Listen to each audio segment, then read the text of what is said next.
If you would have told me in December that from January until at least May, we would see the home prices increase every single month, and overall we would be up over $100,000 in the average sale price, I honestly don't know if I would have believed you. Yet here we are. After how many interest rate increases, this market is continuing to heat up and increase in price month after month.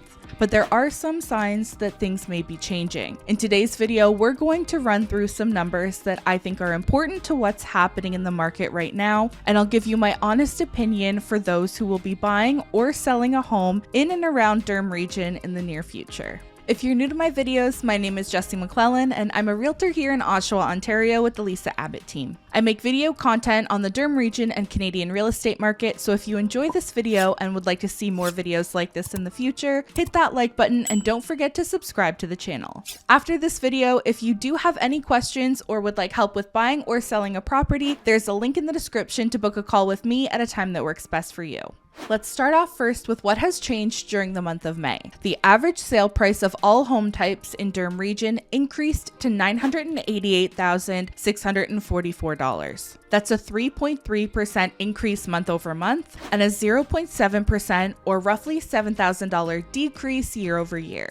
From May of 2022 and onward, prices would go on to drop over $100,000 to the bottom of the market in December, and those prices have now recovered back to May 2022 levels just 6 months later. Did you think we would see prices recover this quickly? I know I sure didn't. Next is the sale price to list price ratio, which just tells us how much homes are selling above asking price on average. And this has increased 1% month over month to 108%.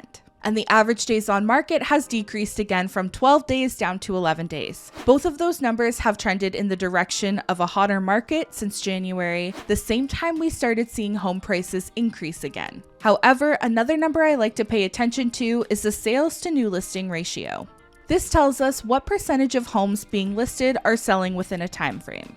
Over 55% is considered a seller's market, and over 70% is a market that is truly overheating. In April, the sales to new listing ratio was 73.8%, which is very high. That's even higher than what we saw in the peak of the market in February of 2022. But when you broke that down by areas within Durham region, it got even crazier because there were some areas like Brock and Scugog, for example, which had a very low ratio. Scugog was under 50% and Brock was under 40%. But places like Ajax had over 80% and Whitby was over 90% for the month of April. So there were a lot of differences in inventory levels between the areas within Durham region during April. But in May, we finally saw that level out a little bit.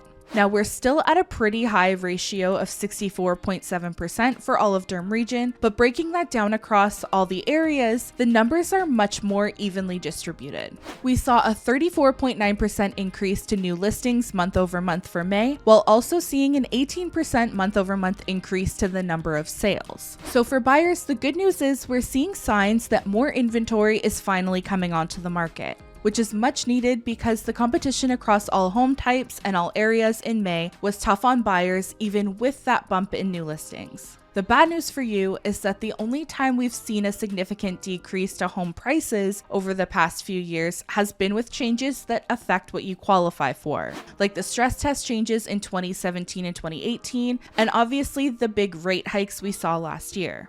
And right now, I don't really see how it's going to be different going forward. Despite the higher rates, people are still buying and the inventory available is still relatively low.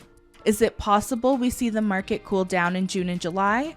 I think there's a good chance of that, but the market cooling down could just mean that prices don't increase in June and there's slightly less competition on each home. But with the recent rate increases and a likely increase in July as well, unless you're buying with all cash, that doesn't really help with the affordability issue at all. If you're starting your home search in June, for one, I would be talking to your broker and locking in the lowest rate you can for your pre-approval. And two, I would still be prepared for competition. Make smart offers. Lowballs aren't going to get you anywhere right now, but you also need to make sure that you're educated on the market you're buying in so that you don't go too far the other way and overpay for a home. Competing in this market can be tough, so make smart decisions and don't overextend yourself. You know what budget you're comfortable with, so stick with it. But also make sure you're viewing homes within your price range so you're not making the process harder on yourself. And be prepared for opportunities that may come up. Don't get caught in a situation where you or your realtor come across an off-market property or some other great opportunity and you're not able to act on it. If you're going to be selling a home in the near future, I would take into consideration that we've just seen one rate increase and there's another one possibly coming in July, and we did see a 34% increase to listings in May. It's possible that we see more listings in June and even a small drop off in sales. So depending on your area and your timing, just be prepared that the market may cool off a little bit and things do change quickly. With that said, at the time of filming this, homes are still selling fast and still selling for good money compared to where prices were just a few months ago. To keep it simple, if your home is priced right and looks good online, you're going to get attention and book showings. If it looks just as good or better in person, you're going to get offers. If you don't get showings or offers in this market for most homes in Durham region, that means there's an issue with something. And 9 times out of 10, it's your list price. Don't underestimate your list price and the importance it plays in selling your home. It's just as key of a factor as professional staging and photography is. The majority of homes that are struggling to sell or are not receiving reasonably priced offers are homes that are listed too high.